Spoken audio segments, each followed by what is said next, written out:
దేశవ్యాప్తంగా బొగ్గు పరిశ్రమలో పనిచేస్తున్న కాంట్రాక్టు కార్మికుల వేతనాలపై జేబీసీసీఐ హైపవర్ కమిటీ నిర్ణయించిన ప్రకారం 2013 నుండి వేతనాల అమలు చేయాల్సి ఉందని వేతన ఒప్పందాన్ని చేసిన ఏఐటీయూసీ, ఐఎన్టీయూసీ సింగరేణిలో గుర్తింపు ప్రాతినిధ్య సంఘంగా ఉన్నాయని జాతీయ సంఘాలుగా ఏఐటీసీ, ఐఎన్టీయూసీ, సిఐటియు, బీఎంఎస్లు కేంద్ర రాష్ట్ర పాలకులకు అనుకూలులుగా ఉన్నారని 13 ఏళ్లుగా కోల్ ఇండియాలో అమలు చేస్తున్న హెచ్పీసీ వేతనాలు సింగరేణిలో అమలు చేయించినందుకే ముందుకు రావాలని భారత కార్మిక సంఘాల సమాఖ్య రాష్ట్ర అధ్యక్షులు ఐ కృష్ణ అన్నారు.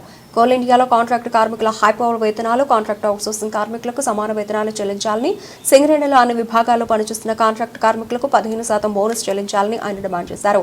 ఈ సమావేశంలో కొత్తగూడెం, బెల్లంపల్లి, భూపాలపల్లి, రామగుండం రీజనల్కు సంబంధించిన Singareni collieries contract workers union working president D Brahmanandarao, ప్రధాన కార్యదర్శి ఏ వెంకన్న, సహాయ కార్యదర్శి J Sitaramaiah, E Naresh, B Ashok, Kondapalli Seenu and Sanjeev, Mothkuri Mallikarjun, Anjaiah, Mallesh, Padma, Buchamma, Ramesh, Shekar, Yadagiri, Sadanandam, Mogili తదితరులు పాల్గొన్నారు. ఇవాళ Singareni collieries contract workers union IFTU రాష్ట్ర కమిటీ సమావేశం ఇక్కడ జరిగింది.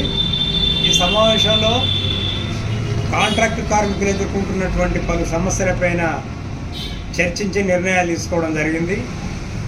అదేవిధంగా ఐఎఫ్టియు జాతీయ కమిటీ పిలుపు మేరకు సెప్టెంబర్ 7వ తేదీన దేశంలో ఉన్నటువంటి కాంట్రాక్టు కార్మికులు, అవుట్సోర్సింగ్లో ఉన్నటువంటి కార్మికుల యొక్క వాళ్ళు దేశవ్యాప్తంగా ఎదుర్కొంటున్నటువంటి సమస్యలు, ఇటీవల ప్రభుత్వం తీసుకొచ్చినటువంటి అనేక కార్మిక వ్యతిరేక చట్టాలు కావచ్చు, లేదా ఇవాళ కార్మిక వర్గాన్ని మొత్తం అవుట్సోర్సింగ్ కూడా తీసేయడానికి జరుగుతున్నటువంటి ప్రయత్నాలు, వాళ్ళకి ఇచ్చేటువంటి హక్కుల దగ్గర కూడా ఇవాళ అణచివేస్తున్నటువంటి పరిస్థితి ఎదురవుతుంది.